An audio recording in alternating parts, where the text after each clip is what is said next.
Hello and welcome to a new Sounds Live YouTube video. My name is Niels and today we're going to be talking about the Beatles. The Beatles just released a new song and it's called Now and Then.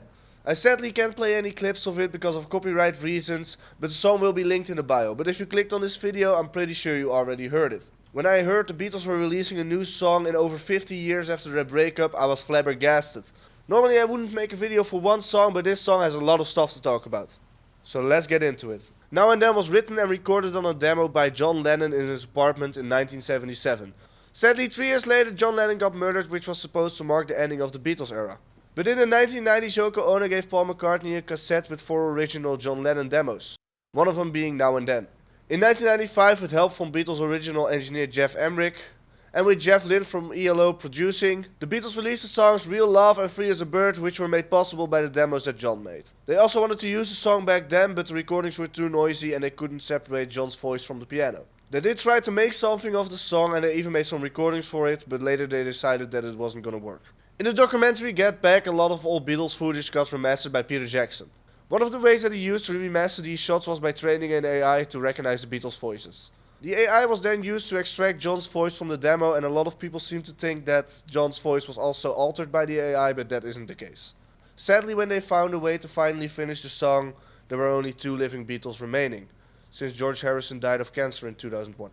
But all 4 Beatles need to be on the track to make it a Beatles track, so they used George's old guitar recordings from '95. So last year Paul McCartney and Ringo Starr started to finish the song together. And the song was still missing some lyrics, so allegedly they repurposed unused lyrics from the songs Here, There and Everywhere, Eleanor Rigby and Because.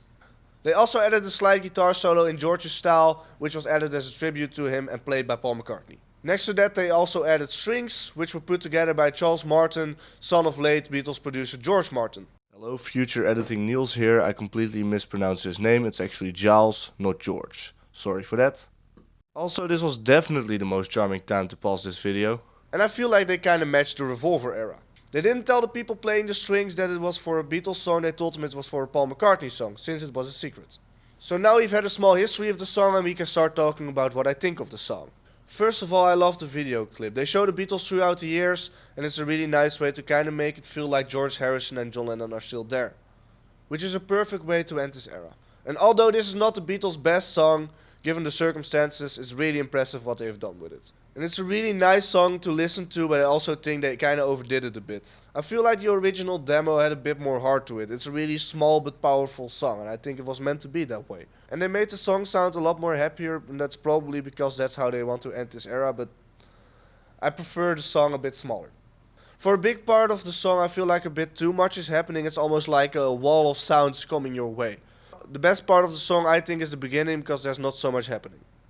And although I think Paul McCartney is an amazing bassist, I think the bass licks that he plays in this song are a bit over the top. And the drums can be a bit much as well. And I completely understand that, because obviously all 4 Beatles need to have their own contribution to the song. But maybe they should have contributed less. I do really like the solo, and I also really like the way the song ends, and I overall think this is a really good song, but that doesn't mean that I don't have my issues with it. But either way, I'm really happy to be alive during this historic moment, since obviously I wasn't for the rest of their albums. I think this is really cool, and I love that they've done this. I'm gonna give this song a good 8, but that's honestly probably also because I'm a bit biased. I love the Beatles, I almost have all of their albums, I've played countless Beatles covers, and I just really like listening to their music. And I do have my critiques of the song, but they're all good-spirited. I love the Beatles, and I don't mean any disrespect. I think this is an amazing way for the Beatles to end, and I think they did an amazing job with it in a really cool way with a great story. I definitely didn't forget to record an ending of this video, so please like and subscribe, and I'll see you next time. Bye bye.